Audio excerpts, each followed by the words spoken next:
شايف الخاتمة؟ رجل من الأفاضل كان يعمل مؤذنا لله عز وجل، فهو من الثراء بمكان. في عصرنا هذا، لا أتكلم عن عصر الصحابة ولا عن عصر التابعين، في زمننا هذا يؤذن ابتغاء وجه الله، لا يريد جزاء ولا شكورا، ورجل ثري وسع الله عليه، وقبل الموت مرض مرضا شديدا فأقعده في الفراش. كل ما يبكيه أنه حرم من الأذان في آخر الأيام، وفي اليوم الذي قدر الله عليه الوفاة يبكي لربه جل في علاه ويقول: يا رب يا رب، أي ذنب هذا الذي ارتكبته لأتوب إليك منه؟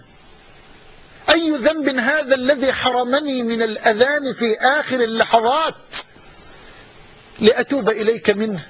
يا رب لا تحرمني بذنوبي من هذا الأذان الذي تعلق به قلبي، والذي طالما حرصت عليه طوال حياتي، لا تحرمني منه بذنوبي في آخر لحظات حياتي.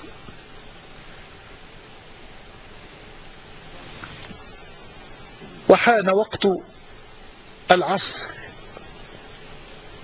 قبل هذه الدعوات، فسمع الأذان يرفع من المساجد القريبة من بيته فبكى وهو في الفراش، لا يقدر على القيام ولا على الحركة ولا على الخروج، وإذ به يقوم ويقف على السرير الذي ينام عليه ويتجه إلى القبلة ويرفع الأذان في بيته: الله أكبر الله أكبر، إلى آخره، إلى أن وصل إلى قوله: لا إله إلا الله، وسقط على الفراش، فأسرع إليه أهله وأولاده فوجدوا روحه قد خرجت مع لا إله إلا الله.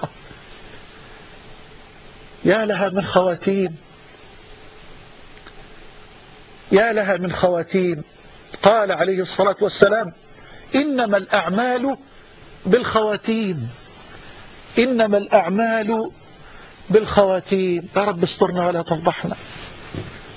والله العظيم لا بالمنظرة ولا بالجعجعة ولا بالكلمات.